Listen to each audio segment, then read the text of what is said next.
Bismillahirrahmanirrahim. Alhamdulillahirabbil alamin wassalatu wassalam ala asyrafil anbiya'i wal mursalin wa ala alihi wa sahbihi ajma'in. Subhanaka la ilma lana illa ma 'allamtana innaka antal alimul hakim. Rabbi shrah li sadri wa yassir li amri wahlul 'uqdatam min lisani yafqahu qawli. Amma ba'd. Alhamdulillah ala ni'matil Islam, alhamdulillah ala ni'matil iman wa kafa biha min ni'mah. Alhamdulillah, segala puji bagi Allah Subhanahu wa taala. Kita kembali lagi diperkenankan, disempatkan, didudukkan untuk bisa bersama-sama bermunajat kepada Allah Subhanahu wa taala, berzikir, mengingat Allah, minta terus kepada Allah, mengenalkan diri kepada kekasih-kekasihnya Allah, orang-orang yang mulia di sisi Allah Subhanahu wa taala dengan ibadah-ibadah mereka, dengan akhlak-akhlak mereka, dengan kemuliaan-kemuliaan yang Allah taala titipkan kepada mereka. Semoga berkah dari penyebutan orang-orang mulia tersebut kita semuanya juga dimuliakan sama Allah, kita semuanya juga diangkat derajatnya sama Allah, dan kita semuanya dibersihkan dari segala macam perkara-perkara yang menyebabkan kita ini dihinakan sama Allah Subhanahu wa taala,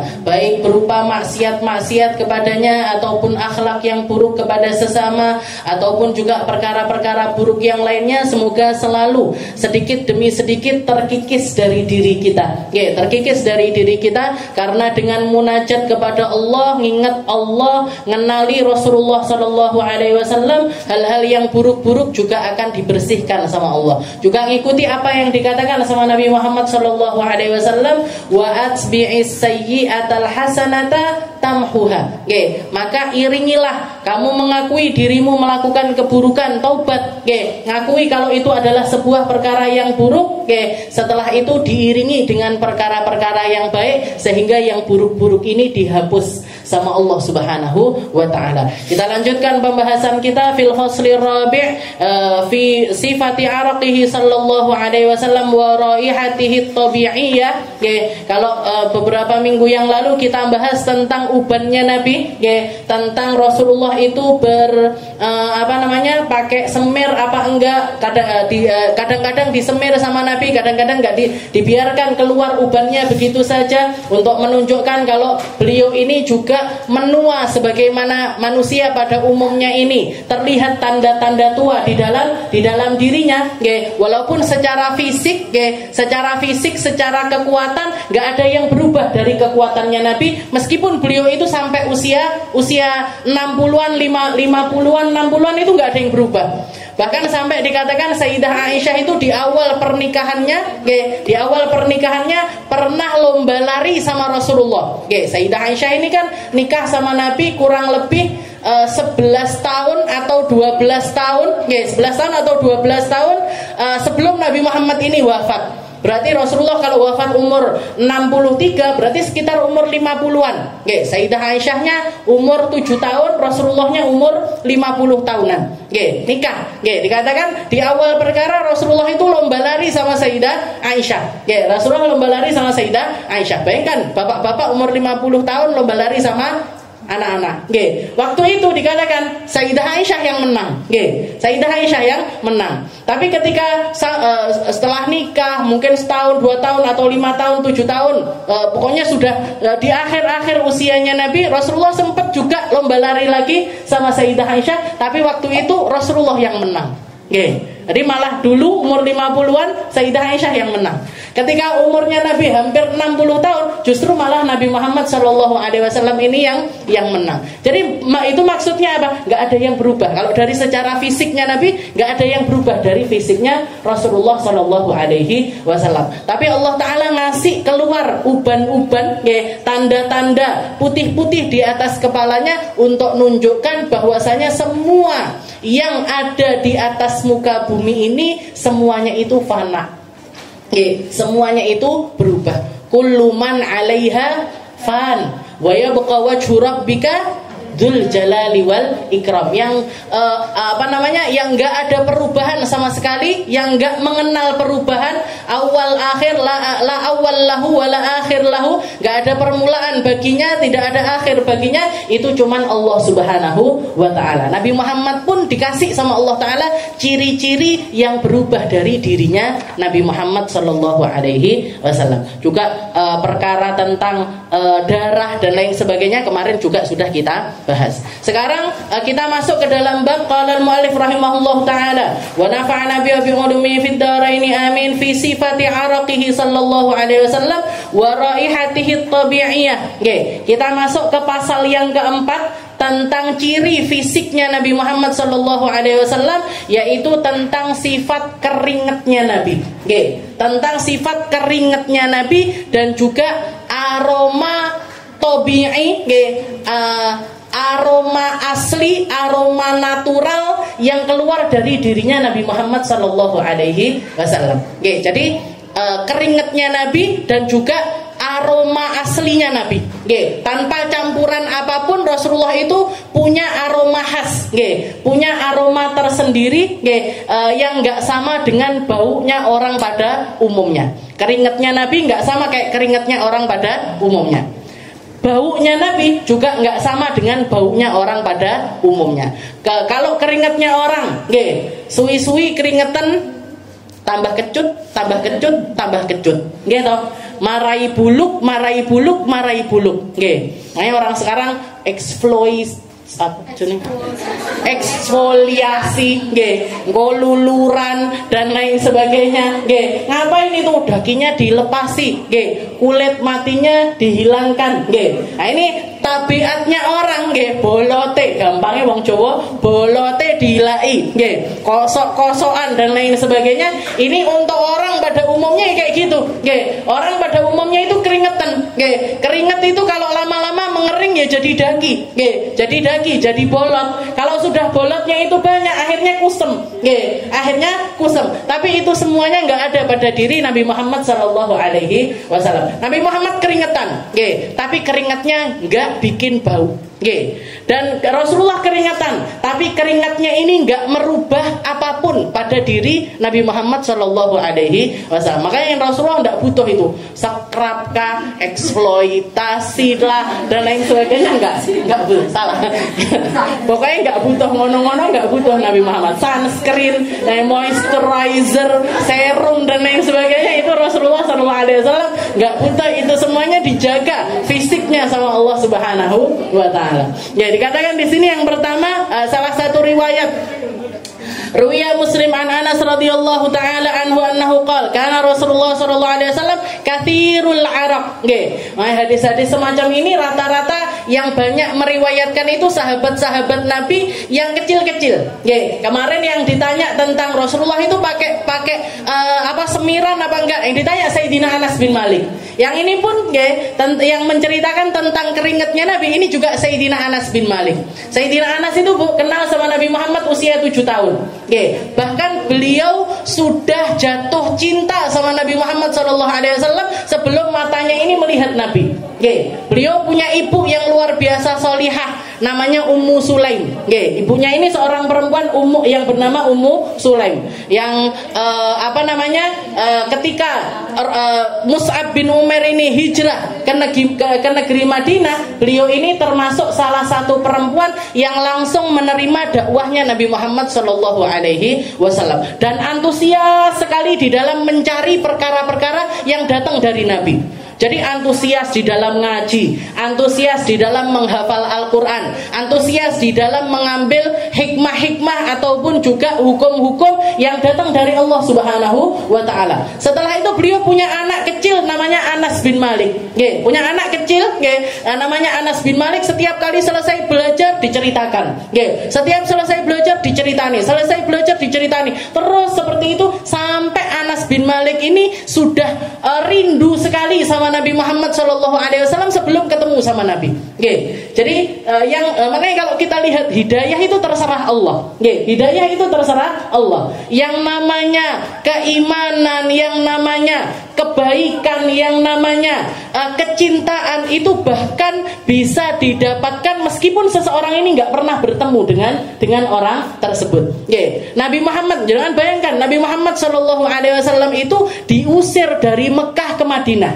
Kenapa kok sampai diusir? Karena di negerinya nggak diterima, karena di negerinya dianggap pembohong, karena di negerinya dianggap penyihir, karena di negerinya dianggap penghipnotis dan lain sebagainya, sampai akhirnya beliau ini keluar terpaksa, Bu. Keluar itu dalam keadaan terpaksa. Bahkan ketika keluar Nabi Muhammad sempat naik di atas gunung, naik di atas gunung. Setelah itu turun ayat yang mengatakan kepada Nabi Muhammad SAW. Sampai sekarang itu ayat tersebut seringkali dibaca kalau orang mau safar.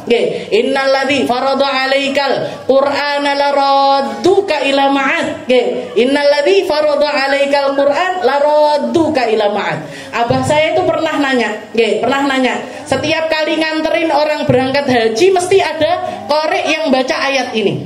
Mesti yang dibaca ayat ini. Abah saya cuman jalanin kebiasaannya orang Banjar aja, yang diturunkan dari abah-abahnya. Biasanya orang kalau mau safar haji disuruh salat safar dulu, habis itu nanti diadzani, habis itu ngutip ayat ini. Ngutip innalladzi farada 'alaikal Qur'an laradduka ila ma'ad. Abah saya nanya, kenapa kok ayat itu yang dibaca? Kenapa kok ayat itu yang dibaca ketika nguntapne orang untuk berangkat melaksanakan ibadah haji? Akhirnya saya ceritakan, ini ayat turun ketika Rasulullah itu berangkat naik ke atas bukit. Beliau sudah perjalanan mau pergi ke negeri Madinah, tapi beliau itu sempat mengatakan, ya Allah, wallahi inni la uhibbu hadzal balad. Ya Allah, demi Allah, saya itu cinta sama tanah kelahiran saya. Saya cinta sama negeri Mekah. Saya cinta sama tempat pertama kali turunnya Al-Quran. Di sini ada kuburan istri saya, di sini ada kuburan putra saya, di sini ada kuburan paman saya, di sini ada kuburan keluarga saya. Tapi rumah dan semua kenangan selama hampir 50 tahun lebih saya tinggal di sini. Jangan bayangkan 50 tahun tinggal di negeri tersebut, tapi pada akhirnya diusir. Katanya Nabi Muhammad, wallahi lau kana ahluha mukhrijuna, kalau misalkan bukan karena saya penduduk Mekah ini mengusir diriku, saya nggak akan pernah mau keluar dari negeri ini.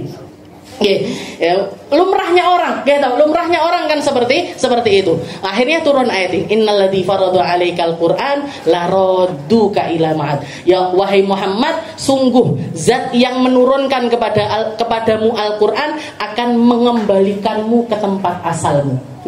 Kamu meskipun sekarang terusir dari negeri ini, nanti akan datang saatnya kamu kembali ke sini. Nanti ada saatnya kamu kembali berkuasa di sini. Nanti ada saatnya kamu itu memiliki kepemilikan, sebagaimana istilahnya bisa mengunjungi tempat ini sebagaimana kamu menginginkannya, dalam keadaan aman, dalam keadaan nggak diganggu dan lain sebagainya. Innalladzi farada 'alaikal Qur'an laradduka ila. Makanya orang-orang kita banyak kalau misalkan lagi ziarah dan kita pengen mengulang ziarah itu, biasanya ini ajarannya guru-guru saya. Disuruh nulis di temboknya, innalladzi farada 'alaikal Qur'an laradduka ila ma'ad. Di temboknya. Kalau pengen, jadi kalau misalkan punya kesempatan ziarah ke Mekah, mau pulang itu, Bu, tulis innalladzi farada 'alaikal Qur'an laradduka ila ma'ad. Di tembok hotel oleh Ustaz oleh. Tembok masjid oleh. Kalau enggak diusir sama askarnya enggak apa-apa. Mau nulis di ada-ada Zam-Zam silahkan. Yang penting di tempat itu innalladzi farada 'alaikal Qur'an. Jadi kenapa tabarukan? Semoga setelah kita ini nyampe ke tempat mulia tersebut dikembalikan lagi sama Allah Ta'ala. Madinah, lagi ziarah orang-orang soleh, ziarah orang-orang baik, tulis itu. Saya dulu waktu pulang dari Yaman, sempat ziarah sama guru saya, sama Babah Khadijah ini, sempat mampir ke Mesir, habis itu mampir ke kalau Mekah Madinah sudah pastilah semua orang pengen kembali lagi ke situ. Nggih. Ini ketika mau yang kita ingat itu ketika momen di Mesir. Nggih, di Mesir itu banyak tempat ziarah. Nggih, banyak tempat ziarah. Ada makamnya Imam Syafi'i, ada makamnya Sayyidah Nafisah, gurunya Imam Syafi'i, ada makamnya Ahmad Al-Badawi yang terkenal dengan kewaliannya, ada makamnya Imam Al-Busiri yang ngarang qasidah burdah itu. Nggih, dan kita baca burdah di tempat tersebut. Nggih. Tapi juga selain itu ada piramid, nggih, ada piramid, Sphinx dan lain sebagainya. Ya, kita ingat sekali ketika kita nyampe di tempat-tempat ziarah, makamnya Imam Syafi'i dan lain sebagainya, mesti sebelum pulang itu nulis dulu, innalladzi farada 'alaikal Qur'an la radduka ila ma'ad. Nggih. Tapi pas waktu masuk ke makamnya Firaun, nggih, gone makome Fir'aun nggak gelem nulis. Nggih, semuanya nggak mau nulis. Kenapa kok nggak mau nulis? Ngapain juga kita balik lagi ke tempat tabarukan sama Fir'aun, cukup sekali aja ngelihat Fir'aun. Nggih, benda ketularan laknate. Nggih.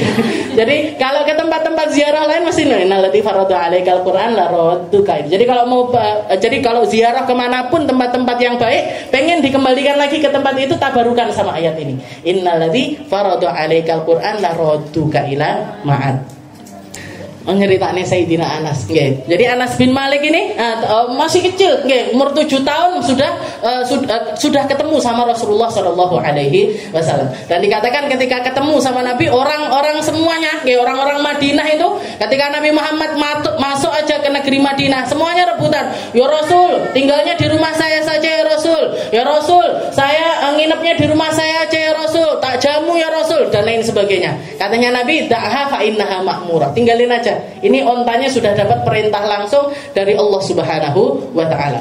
Singkat cerita, begitu Nabi Muhammad sampai di rumahnya salah satu sahabat yang akhirnya beliau tinggal di rumah sahabat tersebut, Abu Ayyub Al-Ansari, dikatakan semua penduduk Mekah ini rata-rata berbondong-bondong pengen ngasih kenang-kenangan sama Nabi, pengen ngasih hadiah sama Nabi. Oke, yang pengusaha kurma ngasih kurma, yang pengusaha anggur ngasih anggur, nggih. Yang punya makanan ngasih makanan, ada yang ngasih kendaraan, ada yang ngasih baju, ini itu dan lain sebagainya. Semua sahabat-sahabat yang sudah masuk Islam dari orang-orang Ansor berebutan ngasih hadiah sama Nabi. Nggih. Yang paling unik di antara semua hadiah tersebut, ini hadiahnya Ummu Sulaim. Nggih. Ummu Sulaim ini datang bawa anaknya Anas bin Malik. Setelah itu mengatakan, ya Rasul, saya nggak bisa ngasih hadiah sama jenengan kayak orang-orang kaya-kaya ini ngasih hadiah. Nggih. Ini aja hadiah saya ya Rasul, anak saya umurnya 7 tahun. Nggih, biarin mau disuruh bawa sandal kah, mau disuruh bawa siwak kah, suruh ngisi ember kah, suruh nutupi apapun terserah ya Rasul, saya kasihkan ke jenengan. Disambut sama Nabi, dan waktu itu Anas bin Malik ini, nggih, uniknya dia itu punya rambut jadi style rambutnya itu sama ibunya dikuncir 2 di sini. Nggih. Jadi ada kayak gini 2. Nggih. Jadi kayak apa itu? Nggih, kunciran 2. Nggih, dikuncir 2 di depan lagi. Nggih, biasanya kan kuncir di sini. Ini dikuncirnya di sini sama waktu itu ngetren. Kayak gitu itu ngetren. Katanya dikasihkan ke Sayyidina ke Rasulullah, dan Rasulullah main-mainin rambutnya Anas bin Malik. Nggih, didung duing. Tapi disambut sama Nabi. Nggih, disambut sama Rasul. Jadi hadis-hadis semacam ini rata-rata yang banyak meriwayatkan itu Sayyidina Anas bin Malik. Karena anak seumur itu nyekep, nggih. Jangan dikira ini anak kecil-kecil ini nggak nyimak, nggih.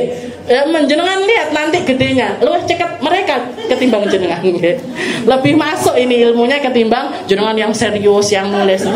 Sing karo dolanan-dolanan ini malah mlebu biasane anak kecil, nggih. Karena anak kecil itu usia tersebut, nggih, usia 7 tahun sampai umur 24 tahun itu memang porsinya otak untuk menghafal. Nggih. Di atas umur 24 tahun itu porsinya otak untuk memahami. Nggih. Jadi biasanya level hafalannya itu menurun. Jadi jangan heran, lek wis 24 tahun ke atas kok ngapalne angel banget. Karena memang penghafalannya itu menurun, tapi pemahamannya naik. Nggih. Anak umur 7 sampai 24 tahun itu waktunya ngafalin, nggih. Tapi pemahamannya lemah, nggih. Fahamnya, masuknya, rasuknya itu masih lebih rasuk orang tua. Tapi anak-anak itu hafalannya mereka yang lebih unggul dibandingkan orang-orang tua. Nggih. 24 tahun tua Ustazah. Yo kemampu lah. Jadi ru'ya Anas bin Malik, katanya Sayyidina Anas bin Malik, salah satu hal yang beliau ingat dari Nabi Muhammad, beliau mengatakan karena Rasulullah sallallahu alaihi wasallam kathirul araq. Nabi Muhammad itu gampang keringetan, sugih keringet. Nggih, banyak berkeringat. Nggih, banyak sekali berkeringat. Jadi Rasulullah itu gampang keringetan. Nggih, gampang sekali keringatan. Wa kana araqu sallallahu alaihi wasallam fi wajhi kallu'lu'ah. Nggih, dan kalau sudah Nabi Muhammad ini keringetan, nggih, keringetnya itu tipe keringet yang besar-besar. Nggih, karena ada orang keringetan mek deler. Ini Rasulullah itu keringetnya itu sampai bercucuran. Nggih, dan para sahabat dikatakan kalau sudah ngelihat Rasulullah itu keringetan dengan keringat yang banyak, mereka ngelihat itu bulir-bulir air yang ngalir di badannya Nabi, keringatnya itu kalulu, kayak mutiara-mutiara yang jatuh. Nggih. Nek awake dhewe wis ndak kaya mutiara neh. Nggih. Wis kaya embuh nggih, seng ngeten-ngeten nggih.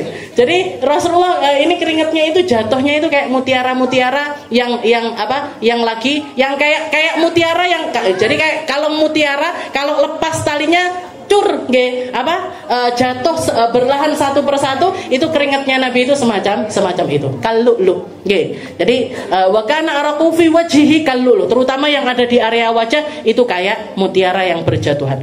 Wa atyab minal miskil adfar nggih. Dan baunya kalau sudah Rasulullah keringetan itu langsung breng nggih, keciuman bau yang luar biasa wangi. Nggih, enggak kecut, Bu. Nggih, wanginya luar biasa. Kal miskil adfar. Jadi kayak orang yang baru nyemprotin parfum. Nggih. Jadi punya aroma yang kuat tapi aromanya ini luar biasa wangi, nggih, harum sekali. Nggih. Wa kana sallallahu alaihi wasallam idza nazala alaihi alwahyu thaqula lidzalik wa tahaddara jabinuhu arakan ka'annahu juman. Wa in kana fil barad. Dan juga dikatakan Rasulullah itu kalau sudah turun wahyu, nggih, kalau sudah mau turun ayat kepada beliau, Al-Qur'an ini kan turun bitadrij, nggih, berlahan-lahan. Maksudnya enggak sekaligus sak kitab semuanya turun kan enggak. Nanti momen apa turun, nggih, momen apa turun kan semacam itu. Dikatakan setiap kali turun ayat firman Allah kepada Nabi Muhammad sallallahu alaihi wasallam, itu Nabi Muhammad sakula lidzalik, nggih, badannya ini jadi berat. Nggih, badannya jadi berat. Zaid bin Thabit cerita kalau sudah Rasulullah, beliau ini kan tukang nulisnya, istilahnya sekretarisnya Nabi. Nggih, setiap kali ada ayat yang turun, beliau yang bagian nulis. Pernah ketika Rasulullah turun wahyu dan beliau mengatakan uktub ya Zaid, tulis Zaid, yang mau saya katakan habis ini tulis. Nggih, tuliskan apa yang akan saya katakan setelah ini. Nah, ketika itu dikatakan pahanya Nabi ada di atas pahanya Zaid. Jadi saking duduknya, saking dekatnya, mepet, nggih, pahanya Nabi itu di atas pahanya Zaid. Katanya Zaid bin Thabit, saya nggak pernah melihat sesuatu, nggak pernah merasakan sesuatu yang lebih berat daripada pahanya Nabi ketika itu. Nggih. Kalau beliau turun wahyu, beliau ada di atas onta, ontanya langsung ambruk. Nggih. Ontanya langsung jatuh. Beliau di atas kuda, kudanya langsung jatuh. Saking beratnya apa yang turun kepada Rasulullah sallallahu alaihi wasallam. Benar apa yang dikatakan Allah Taala, inna sanulqi alaika qaulan tsaqila. Nggih, Al-Qur'an itu qaulun tsaqil. Nggih, Al-Qur'an itu kalimat-kalimat yang berat. Nggih, kalimat-kalimat yang berat. Berat dalam arti bukan berat di dalam pengucapannya, bukan berat untuk dihafal, enggak. Nggih, bahkan walaqad yassarnaka, katanya Allah Taala, kami gampangkan kalian untuk membaca, kami gampangkan kalian untuk menghafal. Tapi hakikatnya Al-Qur'an itu adalah sesuatu yang berat. Nggih, berat karena kalau kita salah di dalam adabnya, di dalam pengamalannya dan lain sebagainya, urusannya panjang di sisi Allah Subhanahu wa taala. Nggih, jadi wa tahaddara jabinuhu arqan ka'annahu juman. Dikatakan kalau sudah kayak gitu nanti keringatnya Nabi ini bercucuran banyak sekali. Nggih, bercucuran banyak sekali. Wa in kana fil bar, meskipun waktu itu lagi musim dingin sekalipun.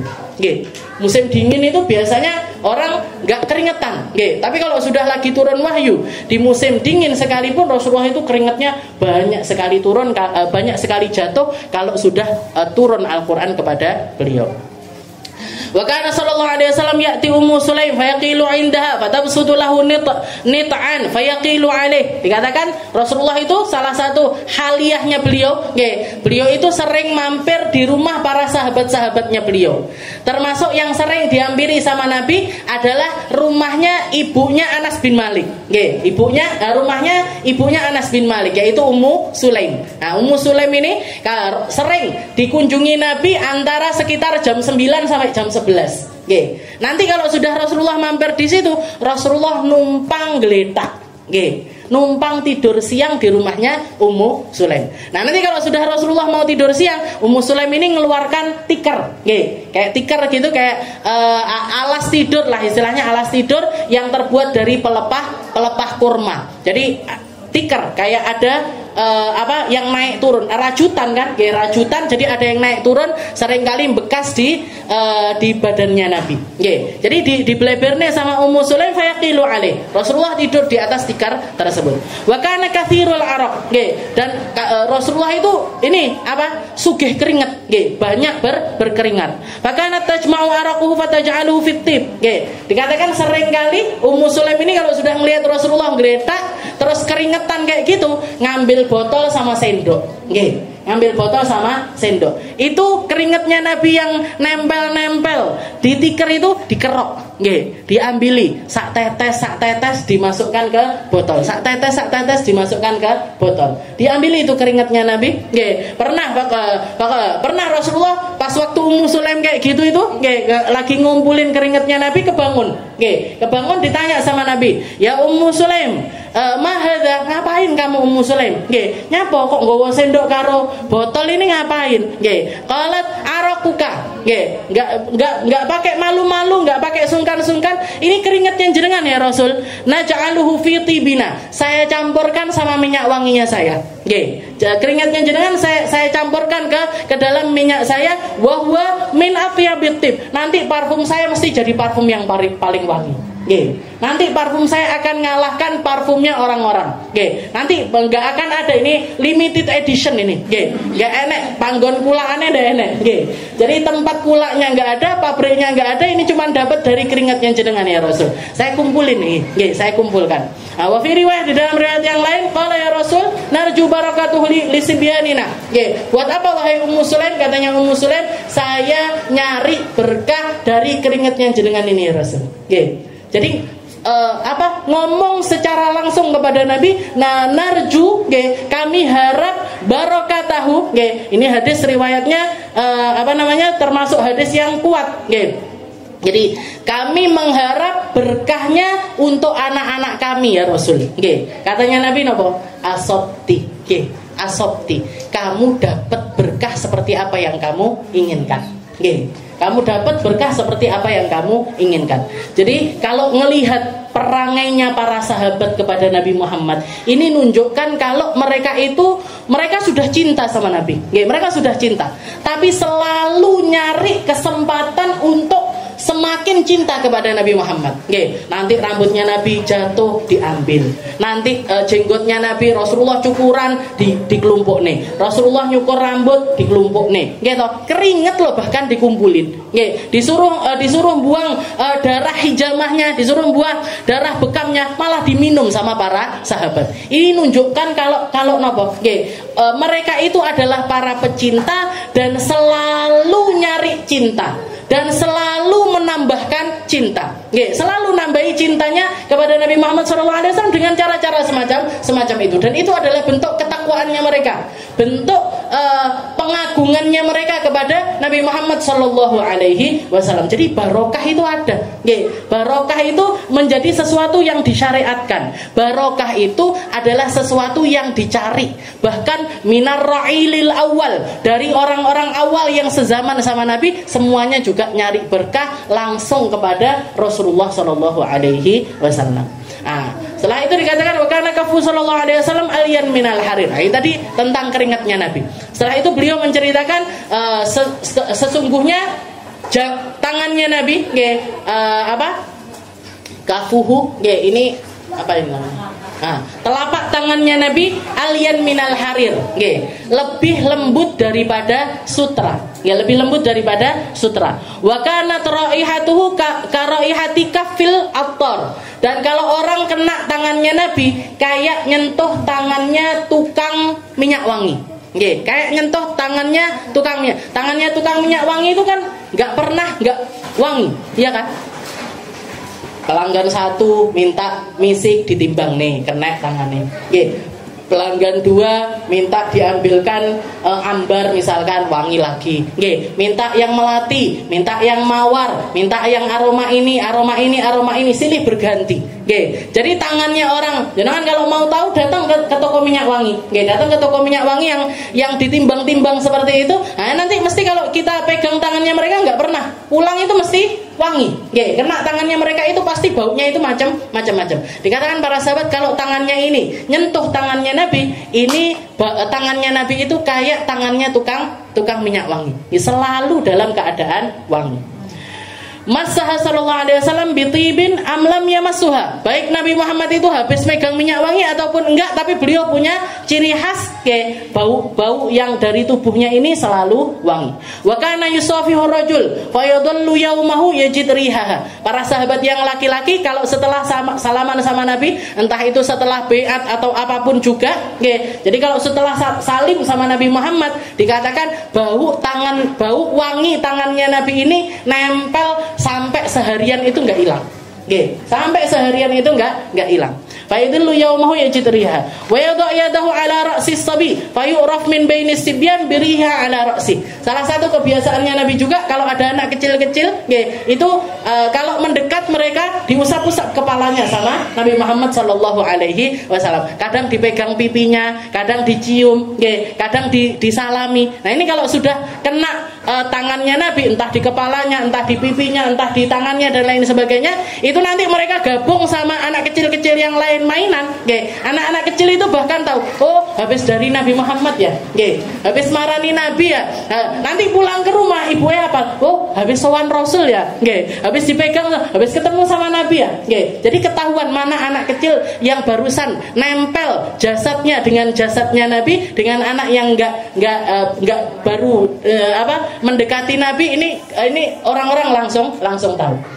Saking wanginya Rasulullah sallallahu alaihi wasallam. Wa qala Anas, Sayyidina Anas juga mengatakan, "Ma masastu dibajan wala hariran alyan min kaffi Rasulullah sallallahu." Saya enggak pernah megang sesuatu yang lebih lembut, bahkan lebih lembut daripada sutra ataupun dibaj ataupun kain-kain lembut lainnya, kalau dibandingkan sama tangannya Nabi masih lebih lembut tangannya Rasulullah sallallahu alaihi wasallam.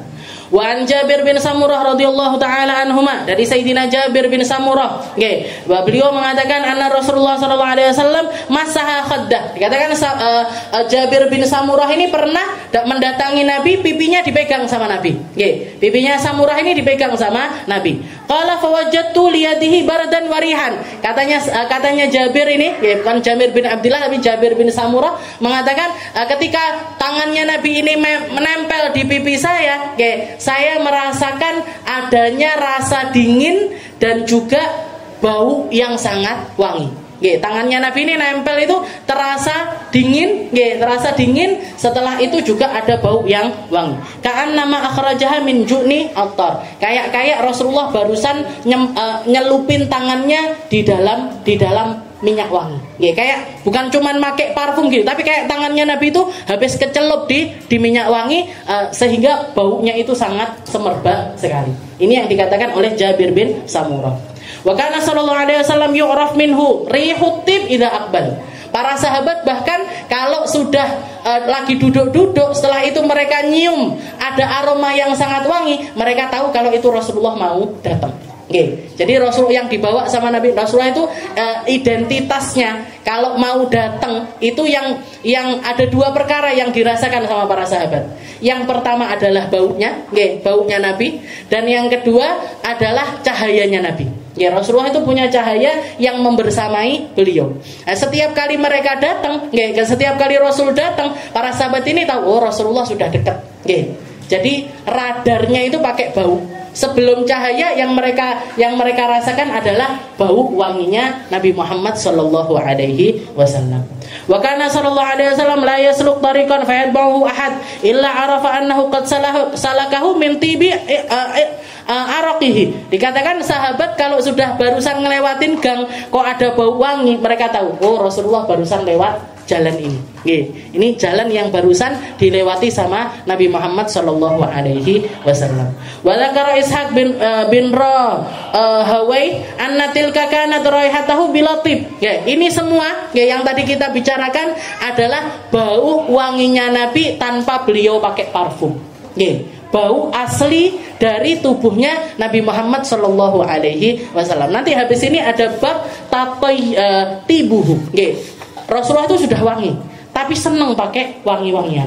Sudah wangi tapi masih hobi pakai parfum. Dewe wis ndak wangi, nggak tahu parfuman. Dikatakan, jadi ini tadi semuanya bau naturalnya Nabi, bau yang asli datang dari Rasul. Nanti bab yang bagaimana caranya Nabi pakai parfum kita bahas selanjutnya. Wa an Ummi Asim imratu Utbah bin Farqad As-Sulami qalat kunna inda Utbah niswah. Dikatakan ada salah seorang perempuan namanya Ummu Asim, istrinya Utbah bin Farqad. Jadi Ummu Asim ini imra'atu Utbah bin Farqad, istrinya Utbah bin Farqad. Utbah bin Farqad ini dia punya 4 istri. Jadi punya 4 istri. Salah satunya adalah Ummu Asim itu tadi. Salah satunya adalah Ummu Asim.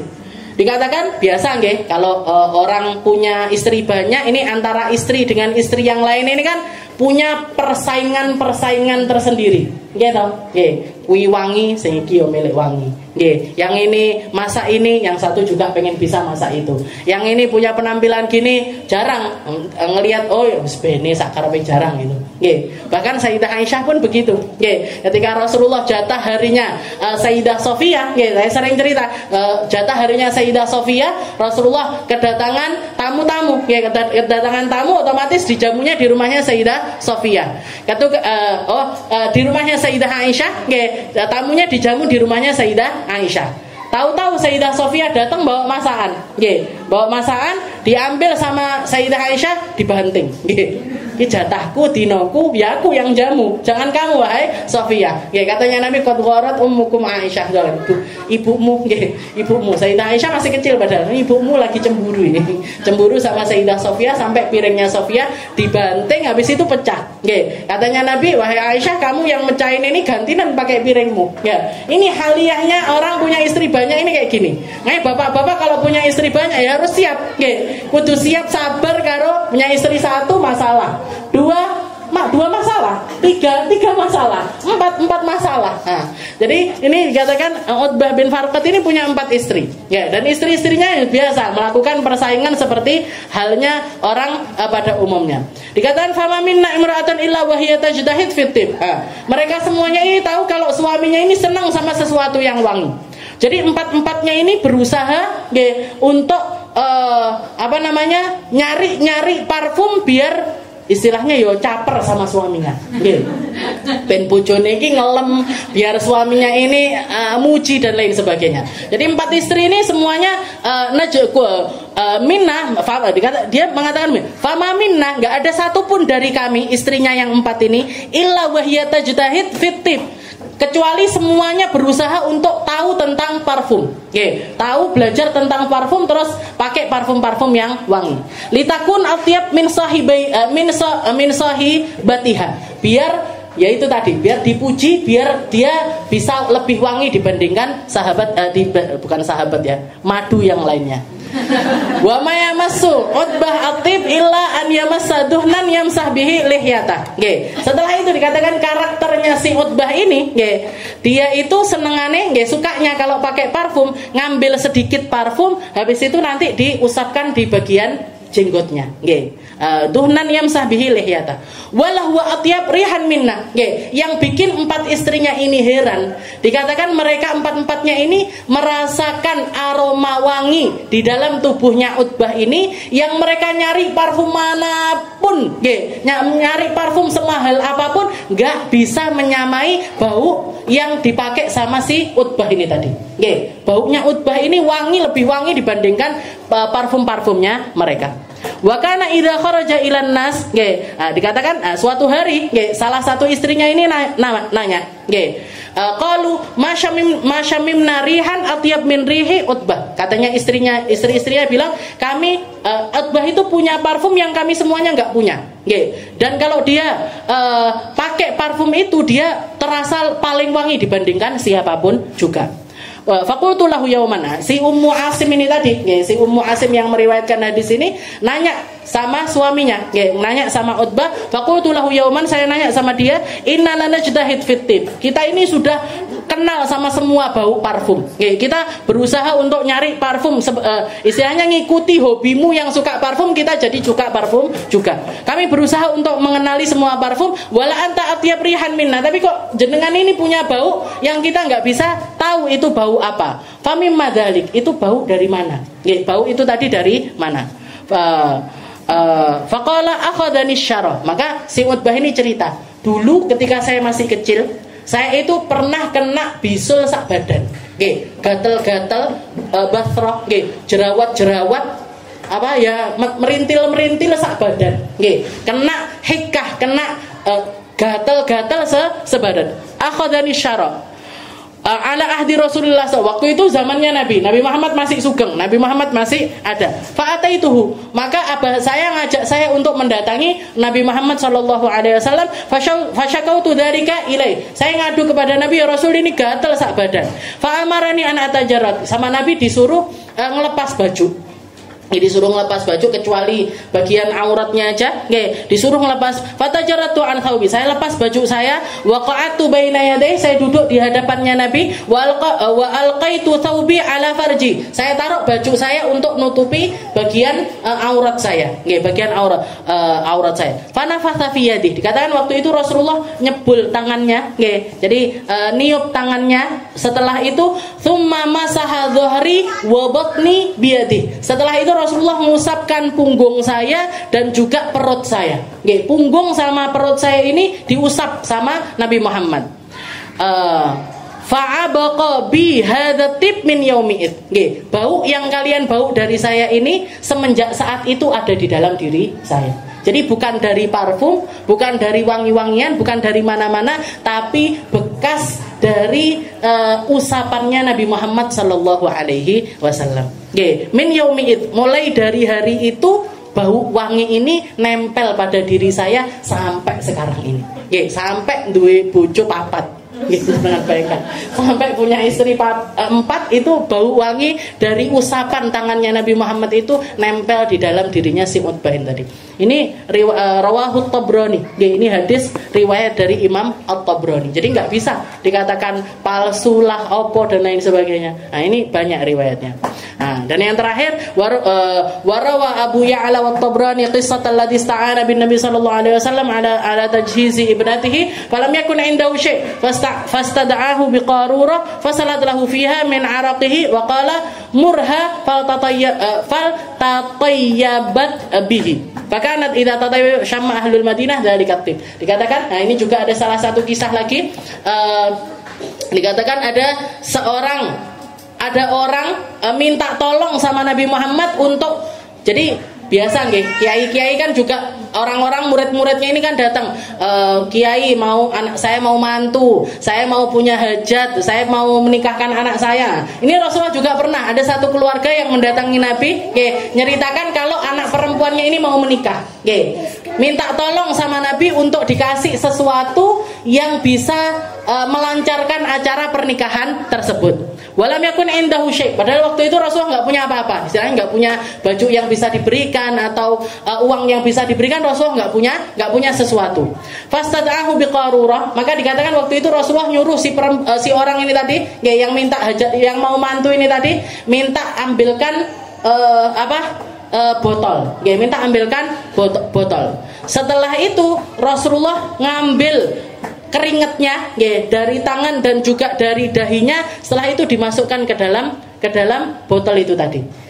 Setelah itu diberikan kepada perempuan tersebut. Katanya Nabi, ini nanti anakmu kalau sudah dikuade, istilahnya kalau sudah nih mau acara pernikahan, ini bau ini bekas dari yang ada di botol ini, usapkan di dalam di anakmu. Oke. Jadi anakmu yang mau jadi mantan ini usapkan ke seluruh badannya. Murha suruh dia untuk meratakan keringatnya Nabi di badannya dia. Bahkan idza tatayyabat bihi syamma ahlul Madinah dari katib. Dikatakan, waktu itu waktu acara pernikahan semua orang penasaran, bukan sama dekornya, bukan sama mukanya, make upnya, bukan sama sandale, tasih, tapi kabeh tekok iki parfum apa?